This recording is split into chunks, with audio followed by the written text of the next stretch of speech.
You are now listening to the Someone's Favorite Productions podcast network.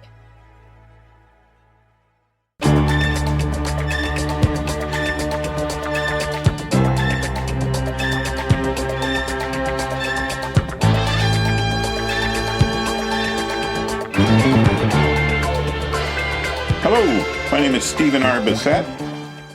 I'm an author, comics and film historian, best known as an artist and cartoonist for my work on Swamp Thing back in the 1980s, the DC comic series. And I'm here to talk to you today about this wonderful Russian fairy tale film from 1966, The Tale of Tsar Tsaltan. This film never played in the United States of America, which is surprising, actually. It's really a wonderful fairy tale film, and particularly during a decade in the 60s, which I'll talk about a bit later, in which there were so many foreign fairy tale films released here in the United States, primarily in the so-called kiddie matinee market, that it really is a surprise that this slipped away. But I suspect that this may have been an expensive acquisition in its day, had any American distributor made a move to acquire it. That said, I can easily see this playing 1960s and early 70s kids matinee under the title The Swan Princess, and it probably would have done as well or better than any of the other fairy tale films from Mexico and Italy and West Germany that did play here in the United States in dubbed into English. So, this is one of the masterworks of Alexander Ptushko, whose prior works included the great Ilya Muromets, which was released here in America as The Sword and the Dragon, the film Sampo, which has enjoyed quite a long life since, under the title The Day the Earth Froze, and the film Sadko, which Roger Corman acquired and released here under his film group imprint as The Magic Voyage of Sinbad. These three maidens that you're meeting right now, the three sisters, enjoy their song together because this is the only point in the film in which these three characters are in harmony with one another. This entire fairy tale really is springboards off of the friction between these three sisters. And notice Ptushko's staging with the two sisters on the left and center sitting a little bit away from their youngest sister, who is on the right. And that is because their youngest sister is about to win the hand of the Tsar. And this is going to set into motion the conflicts which drive this fairy tale from beginning to end. The actress who's playing the youngest sister is Larissa Golubkina, and she was born in March of 1940. She entered the Moscow Musical School in 1955, the year I was born. She graduated after 4 years and then enrolled into the Lenincharsky State Institute for the Theater Arts, and during her studies there, she made her screen debut in a 1962 comedy film, Hussar Ballad, that proved incredibly popular and really launched her career. On the website Film Walrus Reviews, a comment left by somebody who signs as Autumn Leaves said, "If you like Larissa Golubkina, I would hardly recommend the movie she is best known for, Hussar Ballad from 1962. She plays an awesome warrior girl who masquerades as a young man to go to war, but sometimes puts on a silly society beauty act to troll her betrothed, and she really has a chance to show her acting talent," unquote. The other two actresses appearing as the sister Chekachya, who is the weaver here, is Vera Ivleva. She's the one with the painted-on freckles center screen right now. She was born September 18th in 1943 in the Moscow region. And she tragically died January 8th, 1999 in Moscow, Russia. According to reports I found online, she was struck and killed by a hit-and-run driver. The driver buried her body in a snowdrift, and she was not found until spring after the snow melted. So, of course, the culprit was never discovered. But she enjoyed quite a successful screen career. And this film that we're watching now was her third film. The other sister is played by Nina Belyayeva. And her sister is the one here who's going to be assigned the role of cook by the Tsar. Nina only made, as best I can tell, 3 films, and this was the first of them. And she is not to be confused with, if you go looking online, Nina Belyayeva, who is a Russian public policy researcher, PhD professor, and the head of the public policy department at the National Research University Higher School of Economics. That is not her playing the sister who is relegated to cook. And as you can see here, the sisters are not happy with the fact that their younger sister now has won the bride role. Popping in here is the villain of the piece, and I'll talk about him in a moment, played by the great Sergei Martinson.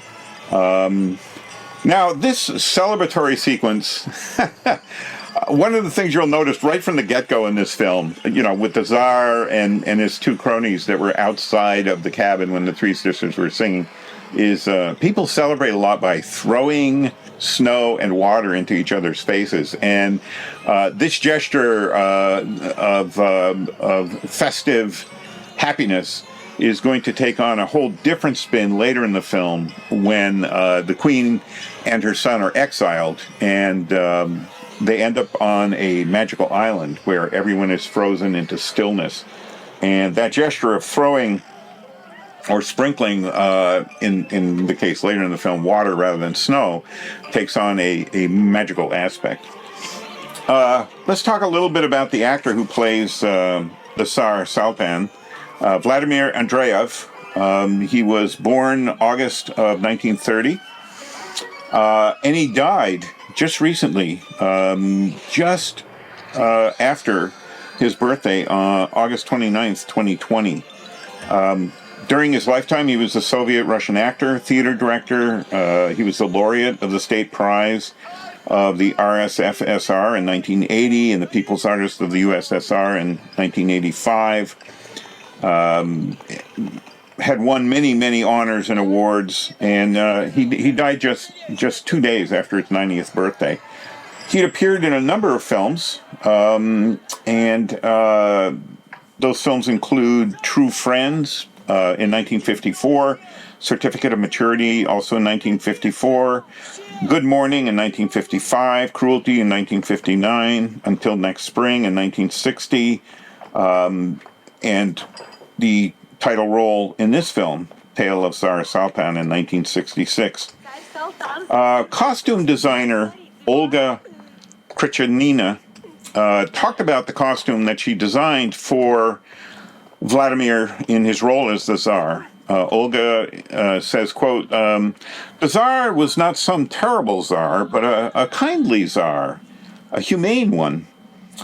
So his clothes were not very long and monumental, but rather short. His whole image was that of a lighter Tsar," unquote. And you'll also note that the actor has red hair and beard, wig and a mock beard, and also wears eyeshadow in this role. So Tushko was going some lengths to not just soften the image of the Tsar, but also to arguably feminize the character a bit. This is not the power-hungry Tsars of other Russian wonder tales or Russian history.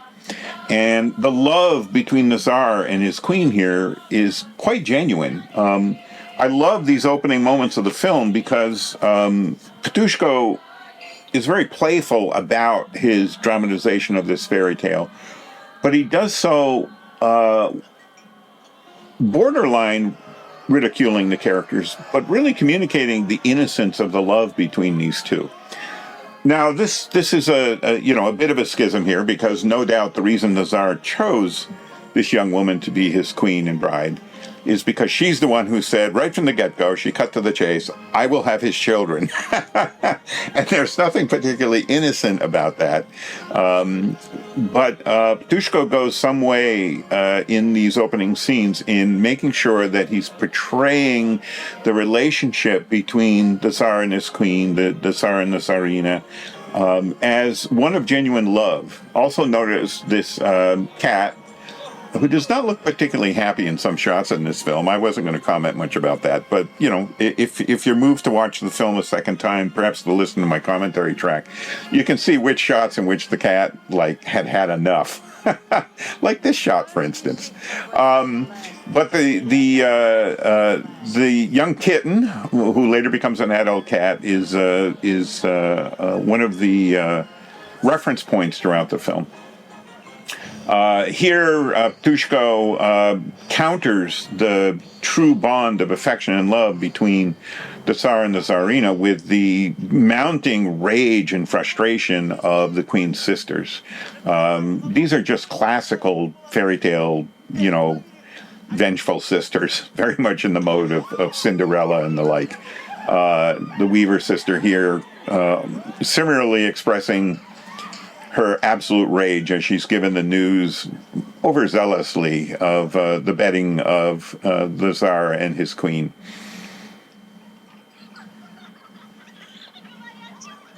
These two actresses playing the evil sisters really give tremendous performances. Just great stuff.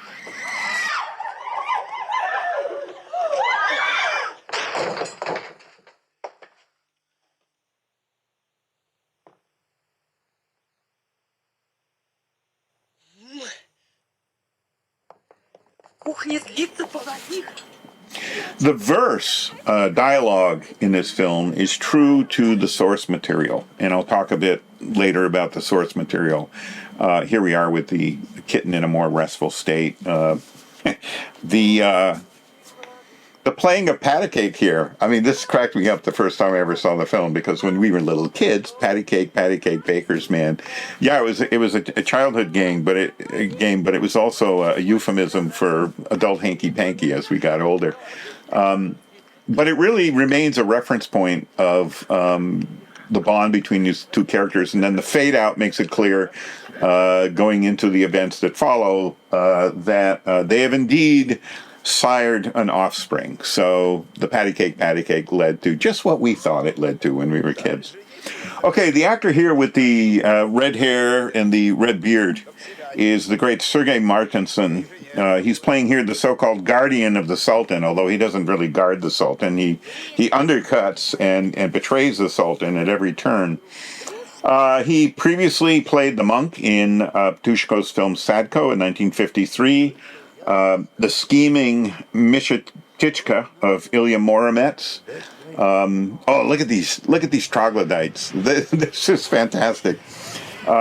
These characters, by the way, were costumed by Olga Prichanina, and she said in an interview, quote, "The enemy tribe had to be made looking not like people, so their faces were painted on their bellies, and their heads were adorned with headdresses." And this plays without the kind of screen time dedicated in Ilya Muromets to the raiders who kicked that Ilya Muromets' drama into third gear. But despite their somewhat comical appearance, we do see them, treading battlegrounds littered with ribs and corpses and the fires associated with their raids. Look at this gorgeous matte painting and miniature. And here, this will give you a closer look at what these troglodyte makeups were comprised of. Some academics and literary scholars at the time objected to how the warring tribe was portrayed in this film, but Ptushko clearly was gleefully savoring the more fantastic aspects of returning to the fairy tale form, and I'll talk in a bit about where this film fits into his filmography. Okay, let me speak a little bit more about a couple of the actors here. The mother-in-law, who is complicit in all the schemes against the Tsar and the Queen and their son, who is soon to be born, Babarika is the character's name, was played by Olga Viklent, who was born in December of 1911 in Moscow and died in Moscow May 8th, 1995. Had a long career. She was not just an actress, but she also was a director. And she'd appeared in a number of popular films, including The Car 2212 in 1949 and Brief Encounters in 1967. Getting back, though, to the primary conspirator in the crimes that are about to be dramatized, the great Sergei Martinson. Sergei, as I said, played the main culprit in Ilya Muromets, the member of the court who schemes against the great Ilya Muromets.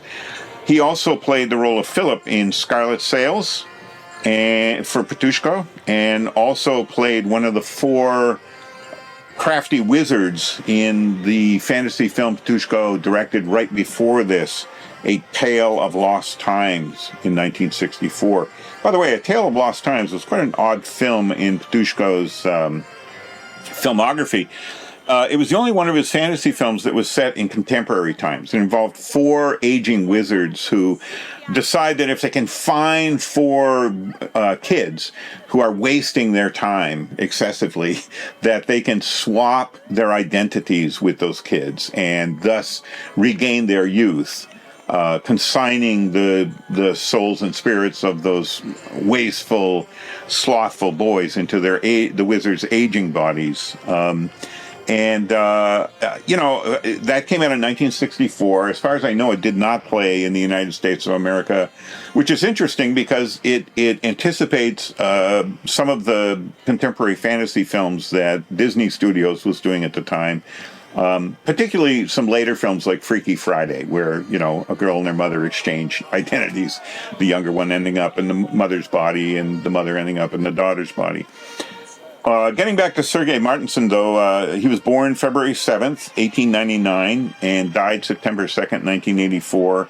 He was revered as a comic actor and loved playing grotesque roles, particularly for Petrushko. He really was one of the staple players in Petrushko's acting troupe. He was famed in Russia as being the first actor to play Adolf Hitler in the film The New Adventures of Soldier Svek. And this did not result in him being typecast as Hitler.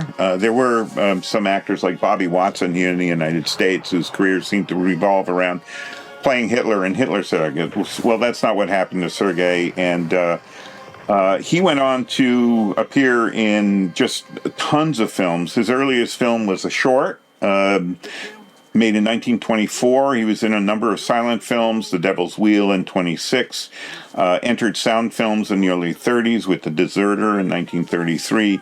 And as I say, really was a key face and a key staple in Alexander Petrushko's acting troupe. And plays beautifully off fellow performers like Olga Viklin as the mother-in-law in this film.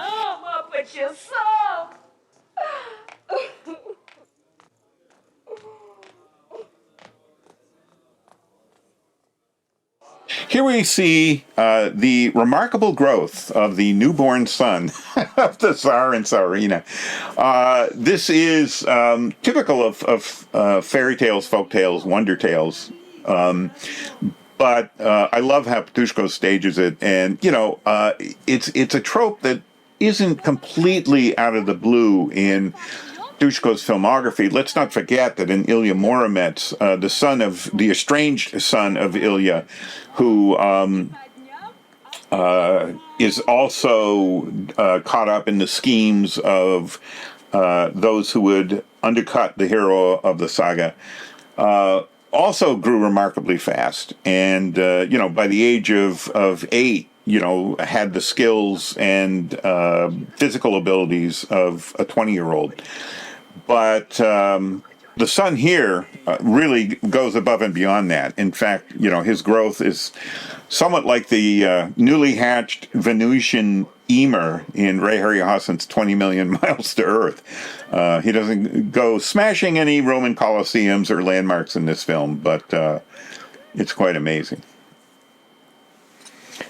We are now back at the battlefield with the Tsar, who is fretting over the fact that there's been no news yet from his queen about the birth of their offspring. And here comes the messenger, and things are about to kick into high gear in this film. In his online review of this film at the Theatre Fantastique website, writer Deaf Crocodile writes, quote, "The film is chock full of the expected Tushko tricks, gags, and surreal loopiness. He strives to remind us at every moment that this is a world of fairy tale exaggeration and applies his animator's expressiveness to live-action effects. In one scene, the lion statue sitting on the arms of his throne grows startled and scampered off. A brief but convincing shot with dogs in costume. When the enchanted mosquito zips through the throne room, actors leap away from it in trampoline bounces," unquote. This aspect of Tushko's, his background as a stop-motion animator, maker of animated film shorts and so on, informs all his work. It's not particular just to this feature, but it's clearly, part of the delight Tushko took in making this film. Here comes the gag that Deaf Crocodile was referring to as the Tsar gets so furious that everything around him is reacting to his rage. The universe that this film inhabits is one where, yes, the Tsar orders that the messenger be hung, but hanging in this particular film means you're simply hung from a tree, not hung by the neck until dead, as you'll see in a moment here. And that in particular evokes a cartoon universe at play in the interpretation of this fairy tale. And was considered problematic by some of the critics of the film in its day, in part because of its derivation from the work of one of the most celebrated authors, poets, and playwrights in all Russian history, Alexander Pushkin. Pushkin, by the way, was born in the spring of 1799. He died succumbing to infection from a wound from a pistol duel, either February 10th or January 29th of 1837. He was one of the great novelists of the Romantic era. It's considered by all of Russia as one of its greatest literary figures, founder of modern Russian literature. And Pushkin had been raised in a household where a lot of the tales that he later presented in written form were tales he had been told by workers in the household he was raised in. I mean, he was born into Russian nobility in Moscow. He was also quite the prodigy. He published his first poem when he was only 15 years of age. When he finished school, he was part of the first graduating class of the prestigious Imperial Lyceum.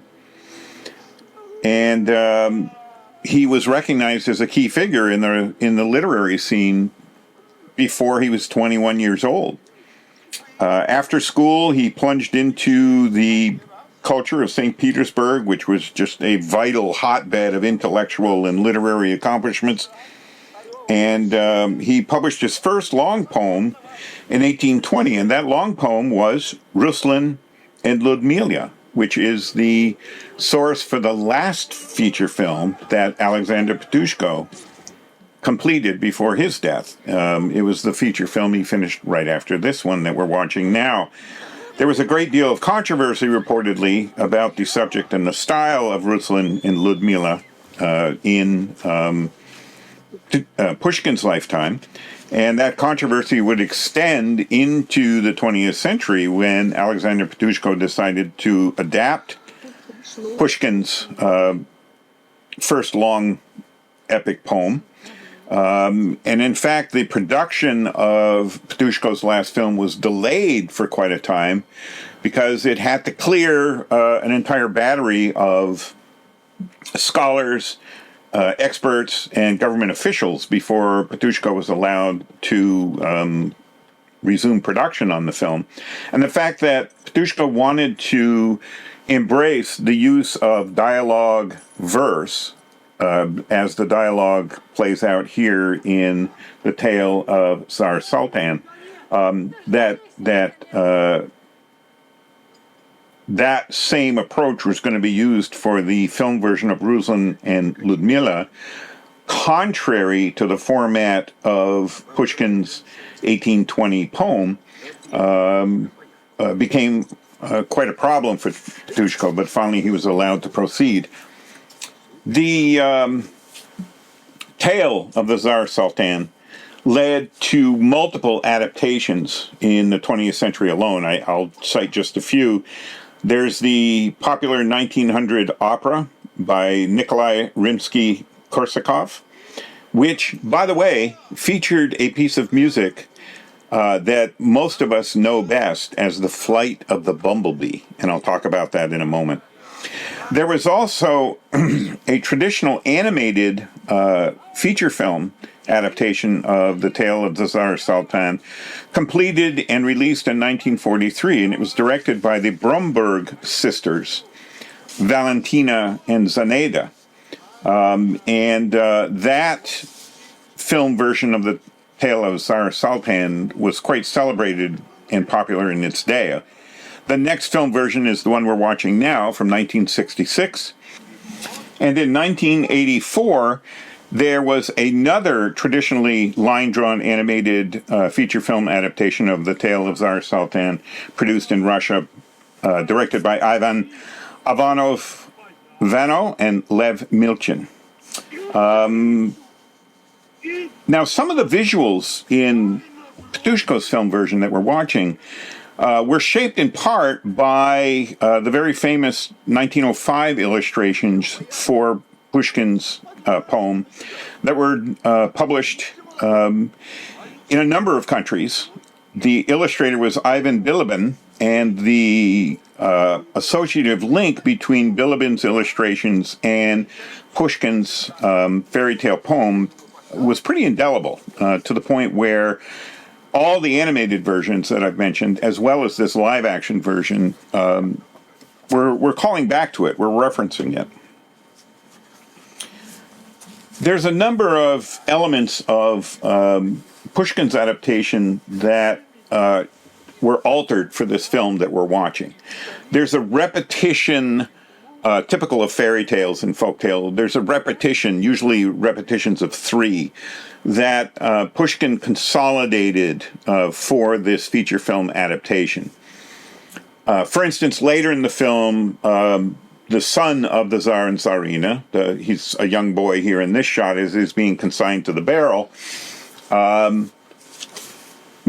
transforms into an insect, 3 different insects, 3 times later in the narrative. And for this film, Petrushko condensed that into 2 transformations, 2 insects, as you'll see.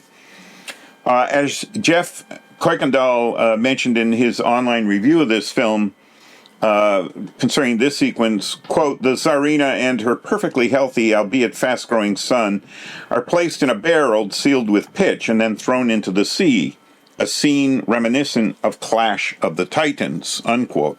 Well, Jeff's right. I mean, for contemporary viewers looking back at this film, Clash of the Titans is probably what a lot of you are going to think of when you're watching this sequence in the film. But this trope is typical of many, many, many international fairy tales, folk tales, myths, legends, even biblical tales. Moses left and cast out among the bulrushes to be found by the Pharaoh's daughter, for instance. Let me talk a little bit about that aspect of the source material. I don't want to belabor this too much because I do want to keep this conversational, but let me share some things with you. Years ago, I was fortunate enough to meet, thanks to a mutual friend, Neil Gaiman, American fairy tale expert Jack Zipes, Zipes. I got to have lunch with Neil and Jack, thanks to Neil arranging that meeting. Neil felt that Jack and I should meet at some point in our lives, and that led to me devouring all of the books that I could lay hands on that Jack had authored, co-authored, or edited about fairy tales and folklore. And in Jack Zipes' book, The Irresistible Fairy Tale, The Cultural and Social History of a Genre, from 2012, Jack writes a bit about the folklore research of Russian scholar Vladimir Propp, P-R-O-P-P. And Jack points out that Propp, quote, rectifies some of the misleading impressions of Propp's work that various critics have disseminated. Propp intended from the beginning of his career to work within a historical anthropological framework and wanted to include a chapter in one of his books on the historical origins of the wonder tale. Jack Zipes points out that Vladimir Propp, quote, would have preferred to use the term wonder tale in the title rather than just folk tale. Certainly, he could have been even more exact by using the term Russian wonder tale, because his focus in the book Morphology of the Folktale was primarily on 100 tales from the huge, groundbreaking collection of stories gathered, etc., etc. So I don't want to get too lost in the weeds on this, but I will from now on use the term wonder tale in this commentary track. And among the aspects of the wonder tale brought to the fore right at this point in the film is, how quickly the Tsar and Tsarina's son is growing. He is going to be a full man in a very short screen time, and I'll talk a bit about the actor at that point. Now, the source material isn't just the Pushkin poem. The precursor to all the folk tales and fairy tales and wonder tales that tap into the material that's playing out on screen here tend to be associated by folklore scholars with an archetype called the Three Golden Children, involving cycles of tales in which a woman, sometimes associated with royalty through marriage or birth, gives birth to children of incredible aspects, but her children are then taken away from her, and the jealous parties usually causing that abduction are either jealous relatives or specifically a mother-in-law, and that the husband in many of these tales then punishes the wife/mother in some very harsh way. So that archetype, the Three Golden Children, if you're interested in finding out more, you can just Google that archetype online and you'll find an abundance of references to all sorts of world myth and folktales that predate the tale of the Tsar Tsaltan. Another precursor is a specifically Sicilian fairy tale known as The Dancing Water, The Singing Apple, and The Speaking Bird. And it is one of the three main forms of a type of tale that in Russia culminated in Pushkin's authoring the Tale of the Tsar Tsaltan.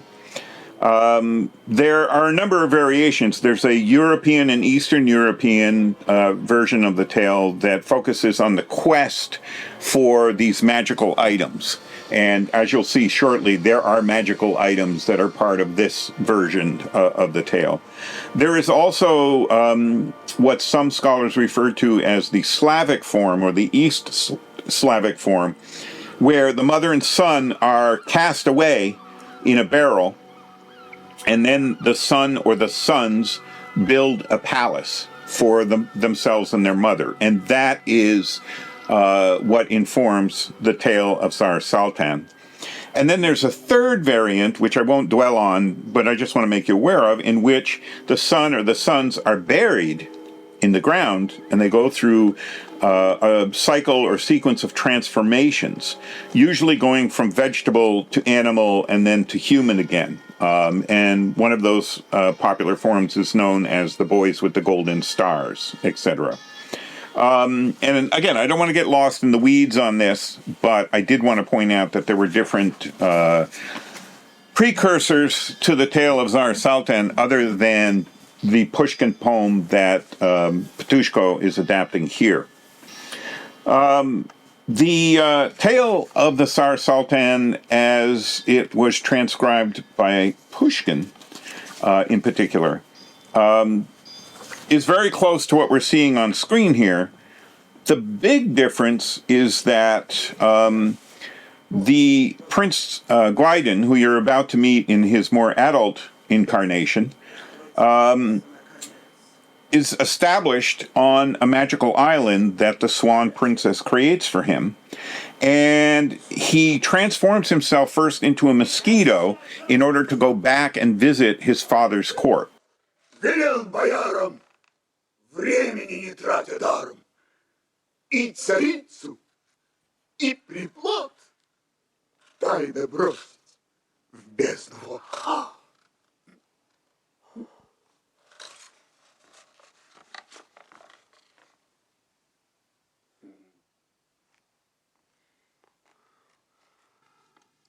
Тайно бросить в бездну вод?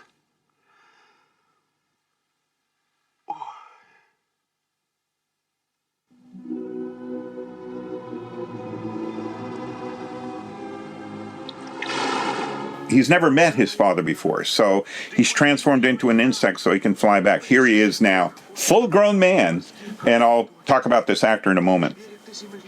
And as a mosquito, Gwydion goes back to the court, visits the Tsar Sultan's throne room, and he overhears his middle aunt scoffing at the account of the magical city that the Tsarina and Gwydion have established, and mentions that there's a far more fascinating kingdom elsewhere in which there's an oak tree that harbors a squirrel that is able to sing and cracks nuts that have a golden shell and a kernel that is an emerald. And Gwydion stings his aunt in the eye, which does happen in this film version, and flies back to his mother. He then transforms again after the Swan Princess creates a magical squirrel for him. She turns him into a fly, and in the guise of a fly, he goes back to the Sultan's court, and now he overhears the other aunt telling the merchants who are astonished and are sharing the tale of visiting Gwydion's and the Tsarina's island, where there's this magical squirrel that cracks golden nuts that have emeralds inside them. And she knows of a better place in which there's an army of 33 giant men that march out of the sea and protect the island. So Gwydion stings that aunt in the eye and flies back to their magical kingdom. And when he tells the Swan Princess of these 33 giant knights from the ocean, she manifests them, and they become the guards and the watchmen of the Tsarina and her son Gwydion's island abode. Then there's a third transformation in which Gwydion, still pining for contact with his father, is transformed into a bumblebee. And this is the point in the famous 1900 opera in which the piece of music that we better known today as The Flight of the Bumblebee is introduced. He flies to his father's throne room as a bumblebee, and there he hears his maternal grandmother telling of a beautiful princess who shines with a greater illumination than the sun itself, and with a greater light than the full moon itself by night. And Gwydion stings her on the nose and then flies back to his island abode. Now, this story is one that long before I ever had the opportunity to see this film, I first saw this film on a bootleg VHS that a friend of mine gifted me back in the late 80s. I had just finished working on Swamp Thing, so I think it was the late 80s when I first saw this. Without subtitles, by the way. I just watched it in the Russian language.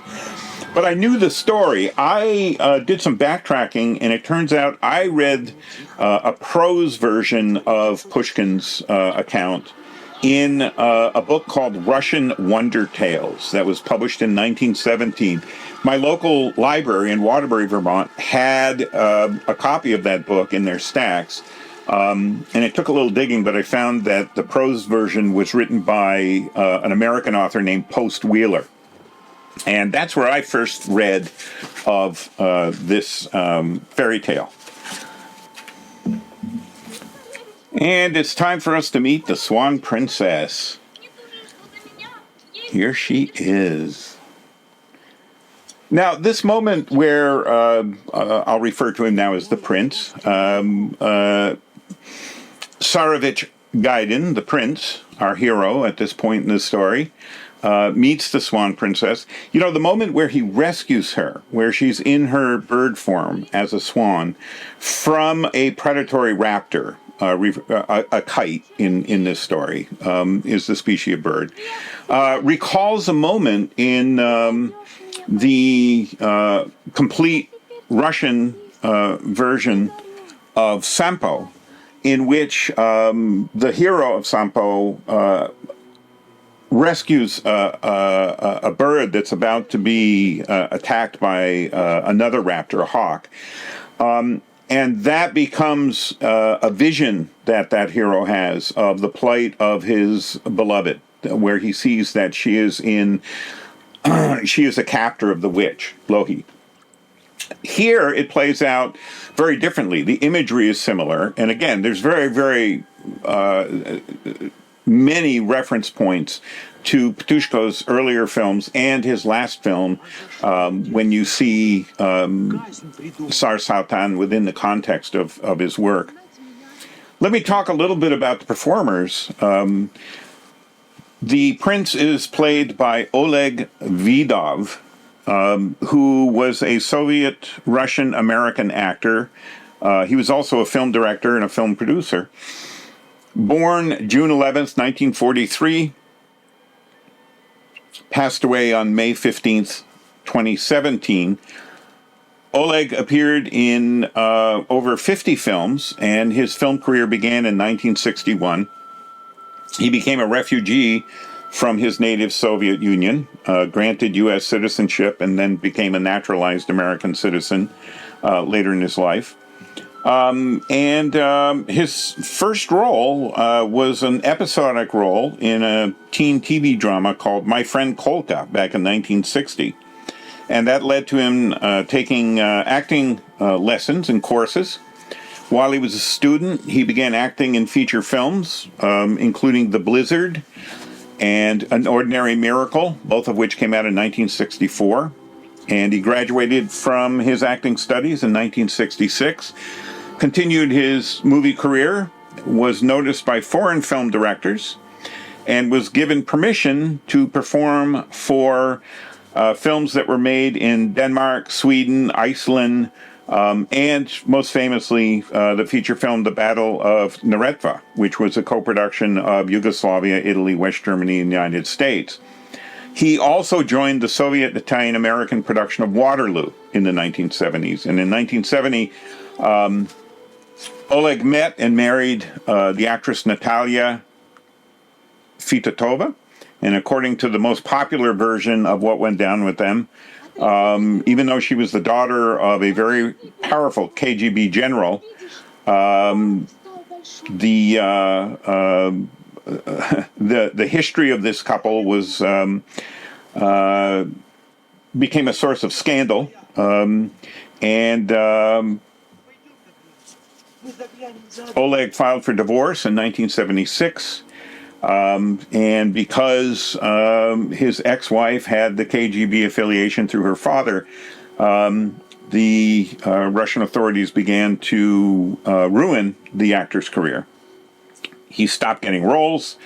He could no longer do the work that he had trained for. And he was given permission to live and work in Yugoslavia with his second wife in 1983. He defected in May of 1985 and emigrated to the U.S. as a refugee under a visa from the U.S. Embassy, and then married Joan Burston, daughter of the Hollywood publicist, screenwriter, and studio executive, and lived out the rest of his life here in America. He died after a battle with cancer at Westlake Village in California. He was 73 years old. And if you want to visit his grave, he is interred at Hollywood Forever Cemetery. He gives a wonderful performance in this film. I mean, his character is unusual, to say the least, but he plays the role with great earnestness, and the chemistry that he has with the actress playing his mother and with the actress who's playing the Swan Princess speaks for itself as you're watching the film. Playing the Swan Princess, who has manifest this magical realm they're in. I love this sequence where the frozen citizens of this magical realm the Swan Princess has conjured up out of nothing, apparently, are granted the power of movement with the mere touch of the Queen and her son. So playing Princess Swan is Ksenia Ryabenkina. She was a professional Russian ballet dancer, character actor. She began appearing in film roles in the 1960s and has appeared in film roles not just in the USSR but also in India, in Hindi cinema. She was born in Moscow. Her mother was also a ballerina. Her mother was also a geophysics doctor. She has an elder sister, 4 years older than her, who's also an accomplished ballerina. And she began her career as a dancer in Moscow's Bolshoi Theater. In India, she is renowned for her role as Marina, a trapeze artist in the circus who is the love interest in Raj Kapoor's classic Mera Naam Joker from 1970. She returned to Bollywood and appeared in a number of other Indian films. But this was her first film. This was her premiere film role as the Swan Princess in The Tale of Tsar Tsaltan. She did not, however, have her voice committed to film for this role. If you're watching the original Russian soundtrack as you're watching this, the voice is provided by Nina Golyeva. And she was a Russian actress who had trained at Moscow Art Theater. She was a permanent member of the troupe at the Moscow Art Theater, had many famous stage partners. And outside of her stage career, she has performed over 100 voiceover roles, including characters in many of the popular Soviet cartoons, short films as well as features. She was awarded People's Actress of Russia, the Order of Honor, and received the State Prize of Russian Federation for her stage works. The costume designer for this film, Olga Krychenina, who I've quoted earlier in this commentary track, was very proud of the costume she designed for this film, and well, she should be. Гвидон! Гвидон!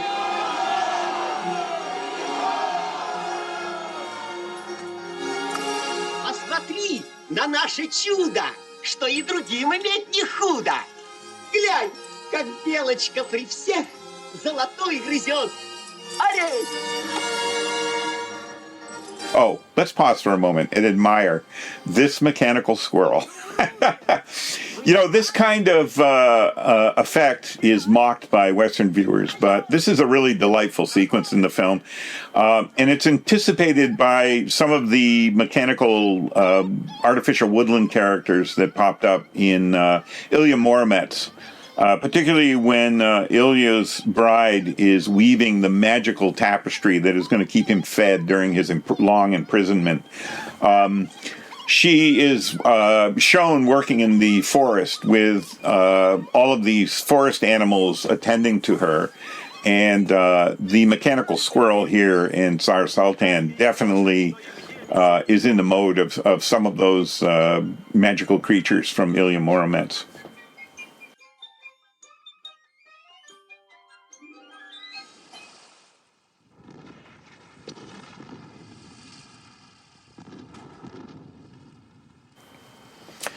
This is the beginning of the cycle of merchant vessels that are going to be visiting the prince and the queen's magical isle. And they each are going to visit the island, behold one of its wonders, and then return to the Tsar's palace and tell of the wonders they beheld there. Let me go back to costume designer Olga Krichanina's description of the Swan Princess's costume.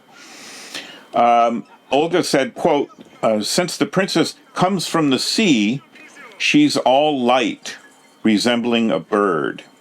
She looks majestic because she's Tsarevna Swan. So her costume was conceived as something full of light, decorated with pearls and white metal. The fabric of her cloak, I was lucky to find a fabric which resembled in some way a sort of down. It was trimmed with little silver tassels that stood upright. Her neck was bare. We made a low-necked cloak. The girl looked very slender, elongated, a crown of light, colored metal on her head, pearl-studded headdress.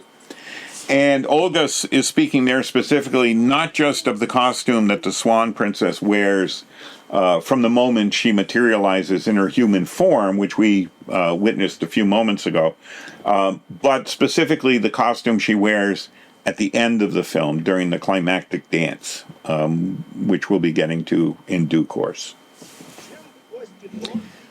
One of my oversights in all my commentary tracks that I've done thus far for these Alejandro Petrushko films is I failed to mention the marvelous musical scores that these films are graced with. I want to point out in this one, not just the musical score, the only score that the great Gavril Popov composed for any Petrushko film, but I also want to point out the problem he faced. And I want to point out some pop cultural associations that'll lead to a short conversation about how odd it is that this film never opened in America in the 60s. I mean, really, this would have been a perfect children's matinee film in the 60s, early 70s here in America. So the composer of the musical score for Tsar Tsaltan is Gavril Popov, Russian composer. He was born September of 1904 and he passed away in February of 1972. He was renowned in his country, but he also had some difficulties. He composed a symphony that was banned in Russia immediately after its premiere in 1935, and it was never publicly performed or heard again in his lifetime. And he also ran afoul of Russian authorities in 1936. So Popov had to, reorient himself as a composer away from the more adventurous style of his youth into much more conservative modes, if you will. He began composing for motion pictures quite early. He did film scores as early as 1932, 33, 34 for films like The New Motherland, Island of Doom, A Severe Young Man. In the 1940s, he did scores for The First Horse, Once at Night, the 1943 She Defends the Motherland, 1943 The Front, and on into the 1950s. However, as I said, this is his only score for Petrushko. What's no doubt colored his work on this film is that there was the popular association with the opera, The Tale of Tsar Tsaltan, that was a 4-act opera, including a prologue, a total of 7 scenes, composed by Nikolai Rimsky-Korsakov, and the libretto was written by Vladimir Belsky, based on the same source material as this film, the Alexander Pushkin poem from 1831. The composers worked on that opera from 1899 to 1900, and the first performance in Moscow, Russia, was timed to coincide with Pushkin's centenary. The full title of the opera, which is also the full title of the poem, translated into English, is as follows: The Tale of Tsar Tsaltan, of his son, the renowned and mighty Bogatyr Prince Grydin Sultanovich, and of the beautiful Princess Swan. As I've mentioned, the most famous breakout piece of music from that opera is without a doubt the piece that we know as The Flight of the Bumblebee. So this means that the composer of this score for this film had to reference that famous opera, but not copy it. This was not going to be a literal translation of the opera in any way, shape, or form. Now, about 60 minutes into the film, and we're coming up to the sequence, the nominal hero, the prince, turns into a bumblebee to visit his father's kingdom. And the very year this film came out, 1966, here in America, The Flight of the Bumblebee had been adapted into a hit single performed by Al Hirt called The Green Hornet Theme. Came out from RCA as a 45 record. The flip side was an Al Hirt piece called Strawberry Jam.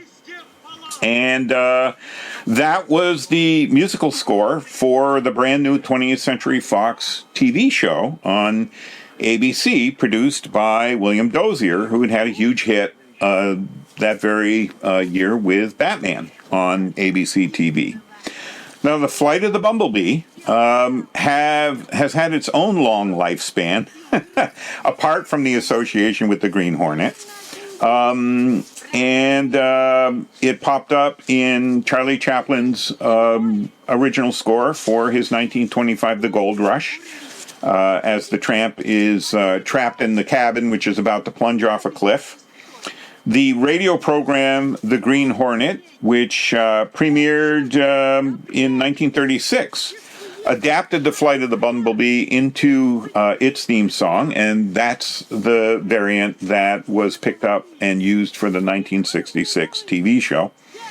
By the way, that TV version of the Green Hornet theme was orchestrated by Billy May, conducted by Lionel Newman, and indeed it was Al Hirt who did the trumpet performance on there using a jazz style which was nicknamed the Green Bee. Some of you may be more familiar with the Al Hirt variant of Flight of the Bumblebee, aka the Green Hornet theme, for the way it was used in the 2003 Quentin Tarantino film Kill Bill. Okay, now, why am I going on about this? Well, because it's really strange to me that at the very time this film was coming out in Russia in 1966, that a theme from the opera was such a popular piece of music here in America. And yet, the film never played here. I should also mention that this is not the only associative link between Alexander Petrushko's feature film career and opera. There was a Symphony No. 3, Ilya Muromets, composed by Reinhold Glier, and it was another classical piece of Russian music. Sadko had also been turned into a fairy tale opera by the same composer of the Tale of Tsar Tsaltan's opera, Rimsky-Korsakov. And although it's easy for you to find a recording online or on CD of the The Tale of Tsar Tsaltan, it's a little tougher to find a recording of Sadko. The oldest recording I could find that was available here in the U.S. was from 1948. Now, as I mentioned, I mean, when this film opened in Russia, the fact that it didn't get any play dates in the U.S. is fascinating to me. I cited for you earlier that it's probably an issue of expense, and I'll explain why I say that. At this very time, in the mid-'60s, here in America, we had at least two key low-budget film producers / packagers that were making their fortunes releasing primarily European and Mexican fairy tale films in the U.S. children's matinee market. Most prominent of them, of course, is K. Gordon Murray, who also has earned the moniker King of the Kiddie Matinee. At the time he was releasing his children's matinee films, he coined the term the Wonder World of K. Gordon Murray as a way of branding his films. And he kicked off that remarkable run of matinee successes by acquiring Rene Cardona's 1959 Santa Claus and releasing it here in America every Christmas season starting in 1960. And that was just the beginning of the K. Gordon Murray empire. Now, where one Cheap Jack distributor has a success, others inevitably will follow. K. Gordon Murray was based down in Florida. That was his base of operations. Up in New York, a competitor emerged by the name of Barry Yellen, and he launched an outfit called Childhood Productions. And he began to pick up every fairy tale film that K. Gordon Murray somehow missed and flooded the kiddie matinee market with titles he had acquired. So, K. Gordon Murray, I won't go on and on about this, but just to give you sort of a hit list, after Santa Claus, he began releasing films like Mother Holly, Hansel and Gretel, Rumpelstiltskin, King Thrushbeard, Mischief in Wonderland. Out of Mexico, he acquired the Little Red Riding Hood films, which included Little Red Riding Hood and Her Friends, and my personal favorite, Tom Thumb and Little Red Riding Hood, which played here on the matinee circuit as Little Red Riding Hood and the Monsters. Puss in Boots, Santa Claus and His Helpers, Santa's Enchanted Village, The Golden Goose, Santa's Magic Kingdom, The Shoemaker and the Elves, The Princess and the Swineherd, Santa's Giant Film Festival of the Brothers Grimm, Santa's Fantasy Fair, Mother Goose's Birthday Party, and one of the last gasps of the K. Gordon Murray Wonderworld was he acquired the 1957 made-for-TV Van Johnson version of the Pied Piper of Hamelin and rolled that out as a theatrical feature. None of these were as successful as his Santa Claus, which played every year seemingly forever into the early 70s, which for those of us who were born in 1955 indeed seemed like forever. Meanwhile, Barry Yellen with Childhood Productions also hit the American market with fairy tale films. Probably the best known of all the Childhood Productions that people fondly remember, whatever the quality of the films themselves, was The Christmas That Almost Wasn't, which was released theatrically in 1966, the same year that the film we're watching now premiered in Russia.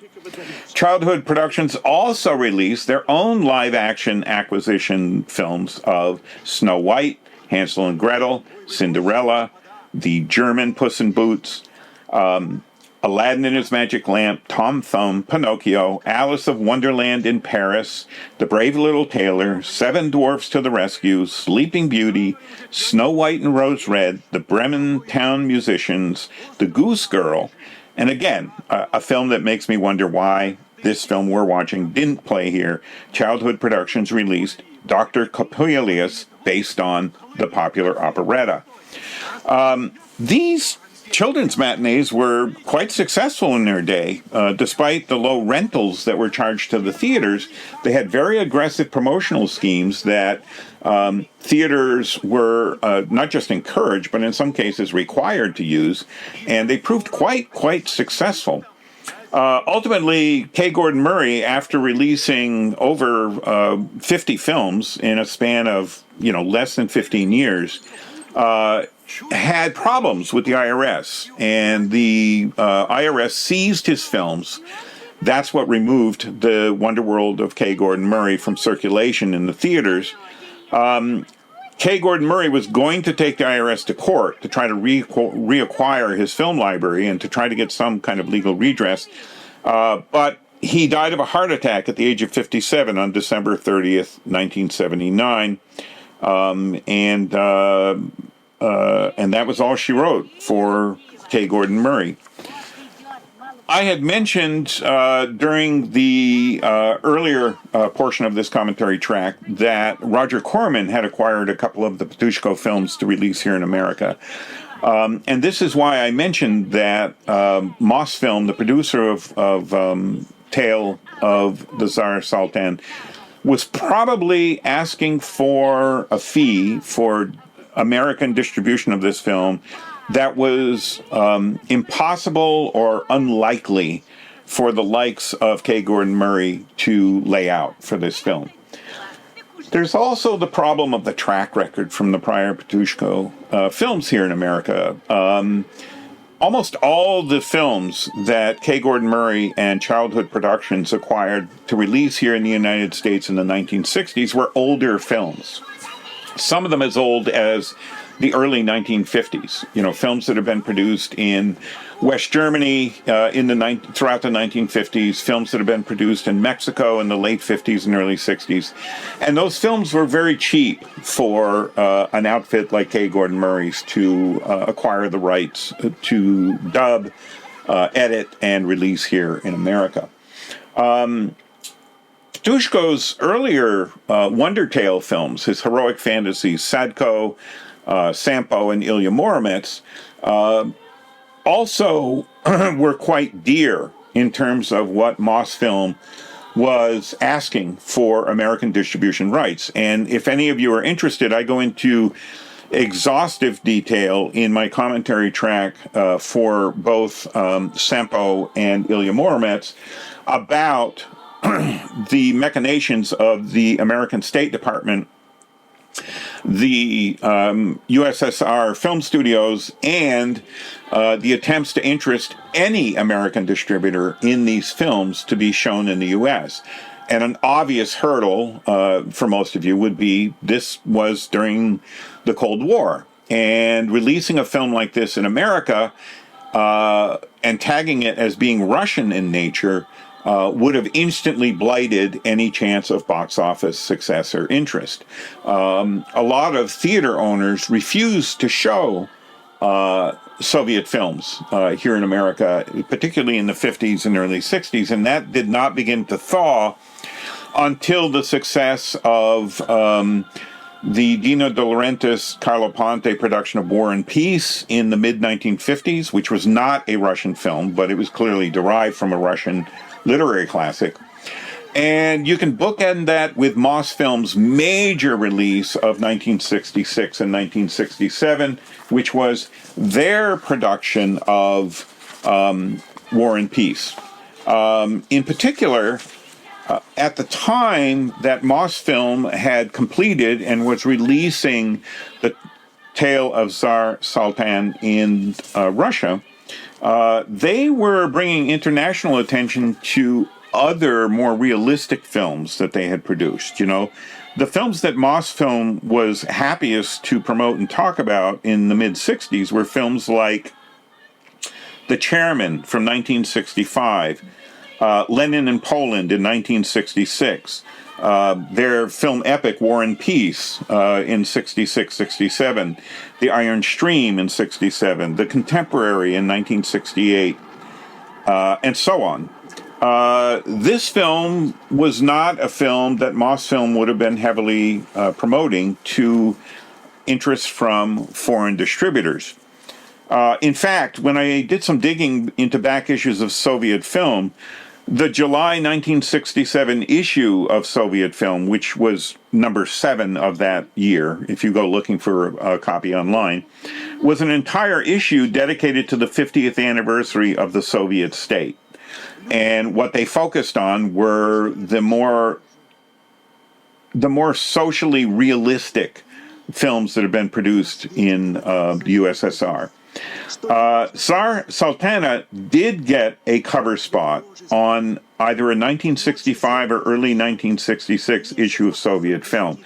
I was able to find a photo of the cover that featured this incarnation here that we're seeing on screen of the Swan Princess in this glorious costume. But I could not get my hands on a copy of the issue, nor could I find a scan online. So I don't know what kind of attention this film was given in their state propaganda magazine, Soviet Film. I do know that the Atlantic edition of Life magazine for May 1st, 1967, featured an extensive article, 14 pages or so, a photographic essay entitled Soviet's Super Film Factory.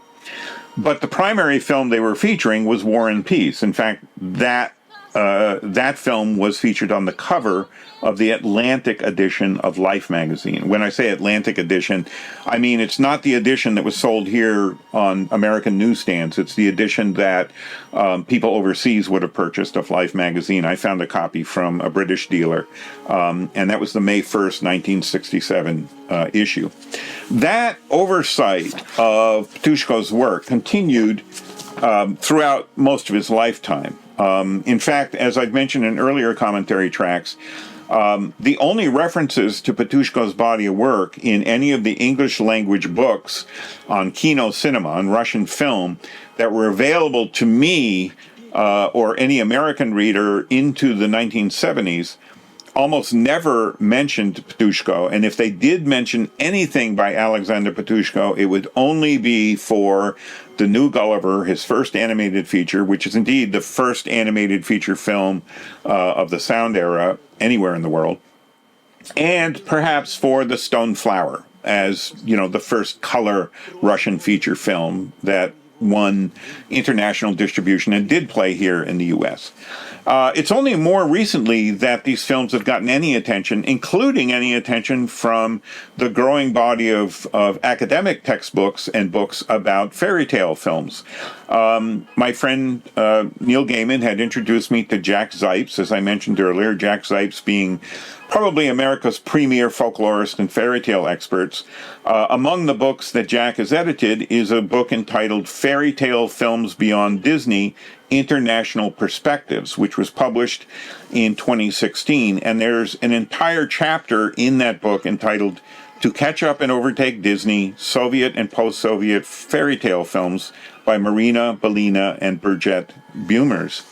And I refer you to that book if you're interested in finding out, how academia is considering this work, when and if they ever do consider this body of work. Now, I mentioned earlier, the legacy of Russian wonder tales translated to film. And it wasn't only Alexander Ptushko that made his mark in the genre. Preceding and at times paralleling and occasionally eclipsing Alexander Ptushko's body of work was the work directed by Alexander Rao. Rao was born February 11th, 1906. He died December 28th of 1973. He was a very prolific filmmaker in his day, and among the films he directed in his lifetime, starting in 1938, were Wish Upon a Pike, 1939's Vasilisa the Beautiful, a film that I referenced occasionally during my commentary track for Ilya Muromets, the 1941 feature The Humpback Horse, the terrific fantasy film Kasia the Immortal from the early 1940s, Secret of Mountain Lake from 54, New Adventures of Puss in Boots in 58. And throughout the 60s, Alexander Rao indeed overtook Ptushko just in terms of the quantity of feature films he got out in this genre. The Magic Weaver in 1960, Cinderella, same year, The Night Before Christmas in 61, The Kingdom of Crooked Mirrors in 1963, a Russian fantasy film that did play here in America on the children's matinee circuit under that name. Jack Frost, 1964, which also enjoyed an American distribution. Fire, Water, and Brass Pipes from 68, and Barbara the Fair with the Silken Hair from 1969. And Rao's final feature film was The Golden Horns, which is particularly beloved to scholars and fans of the Baba Yaga incarnations in cinema. Alexander Ptushko did not do these films alone, of course. I mean, all of the army of talents that collaborated with him on these feature films all should be cited by name and celebrated, but I'll mention just one. The cinematographer of the film you're watching now was Igor Jelian.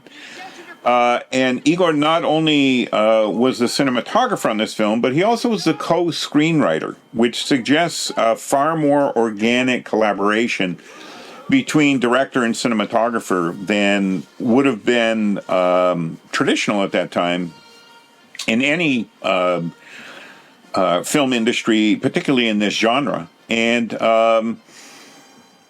Igor had considerable credits as a cinematographer. He had almost 30 credits as a cinematographer. Directed a short film in 1976 and was co-writer of this feature, The Tale of Tsar Tsaltan.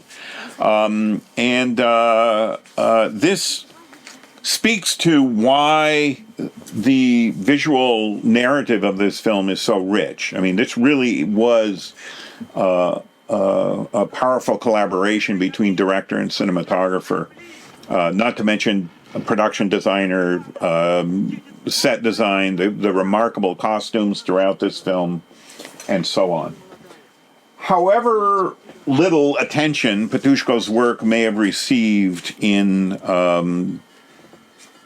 Western cinema studies during his lifetime, he was awarded numerous awards during his lifetime in his native country. When Russia was known as the Russian Soviet Federative Socialist Republic, the RSFSR, Ptushko won an honored artist of the RSFSR as early as 1935.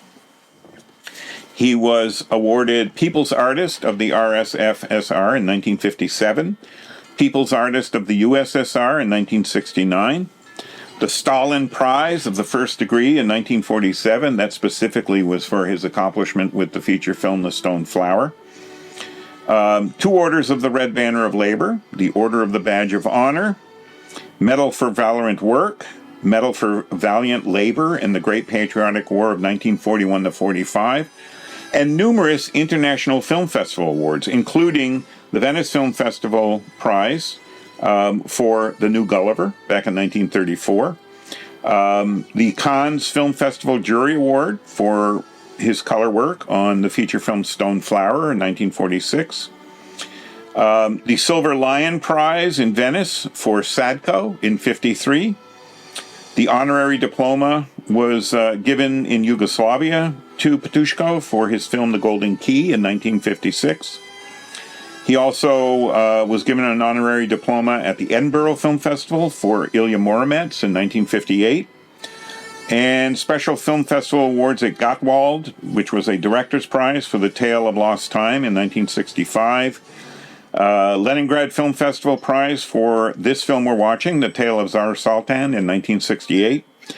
And finally, a special jury prize for children's and youth films in Salerno for his final feature film, Ruslan and Lyudmila in 1976. Excuse me for stumbling over that title a little bit.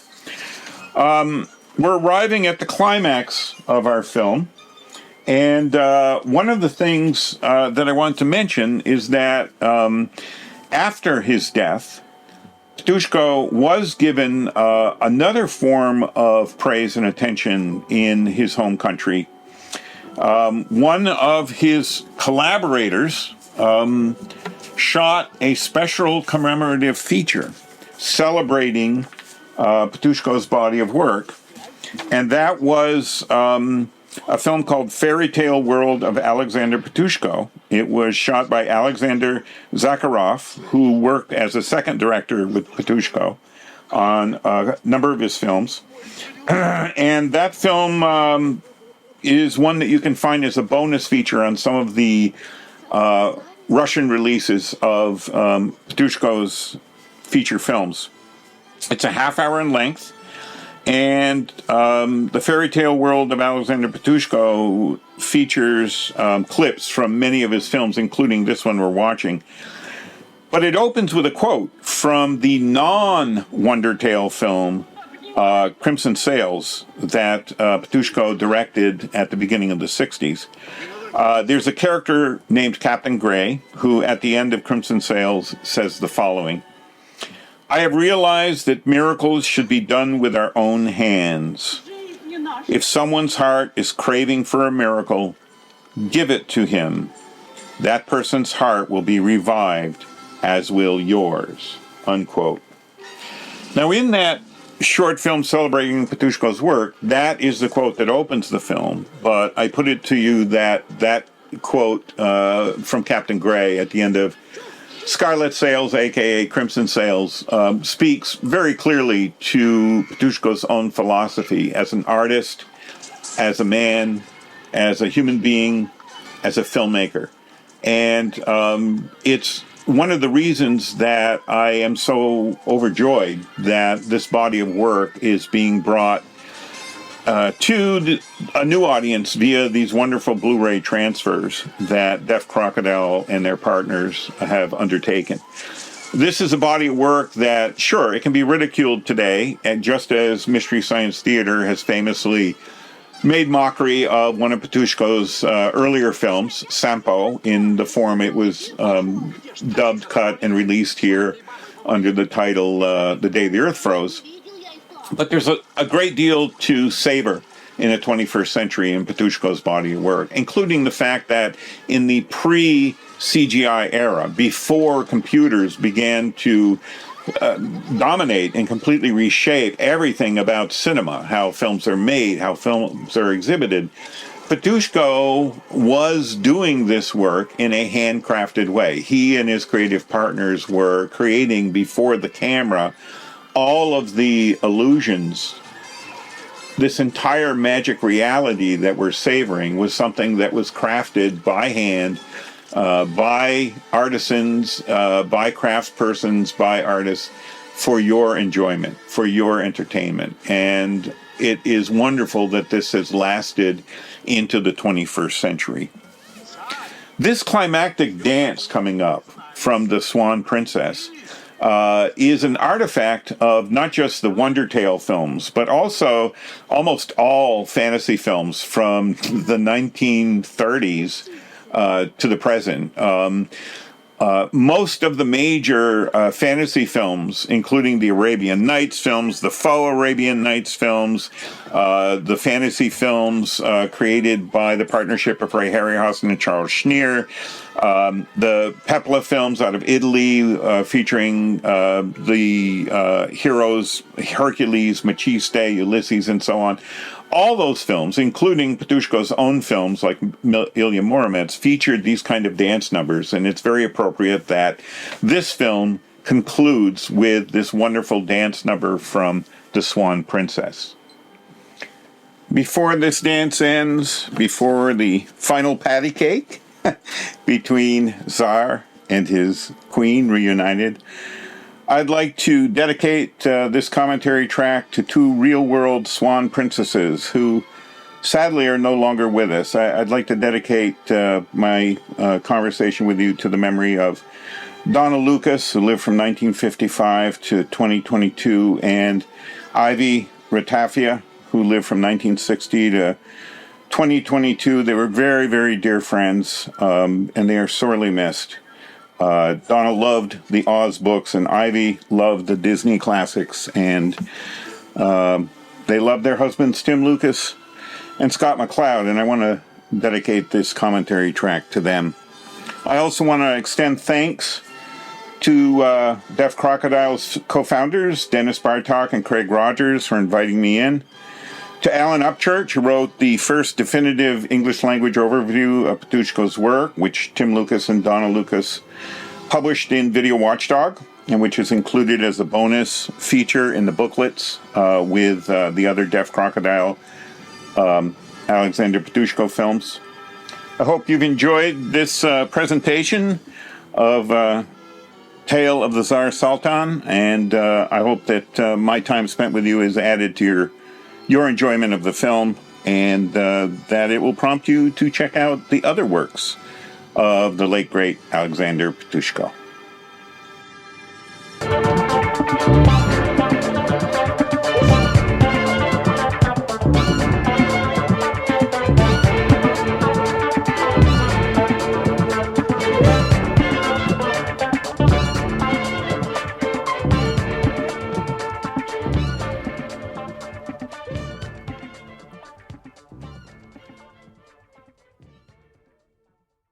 I am Adam Lundy, co-host of They Live by Film, a podcast dedicated to bringing you film discussion and interviews from around the world. Every week, my co-hosts Chris Haskell, Zach Bryant and I discuss a wide range of films, from monumental classics like Vertigo and The Rules of the Game, to the craziest, schlockiest movies ever made like Deathbed and everything in between. We are also lucky enough to have sat down with some of the biggest players in the boutique Blu-ray and film restoration game. If this is your thing, then come hang out with us every Thursday at 7 p.m. Eastern, wherever you normally stream your podcasts, and now as part of the Someone's Favorite Productions podcast network.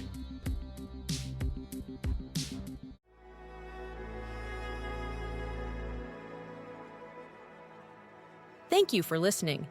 To hear more shows from the Someone's Favorite Productions podcast network, please select the link in the description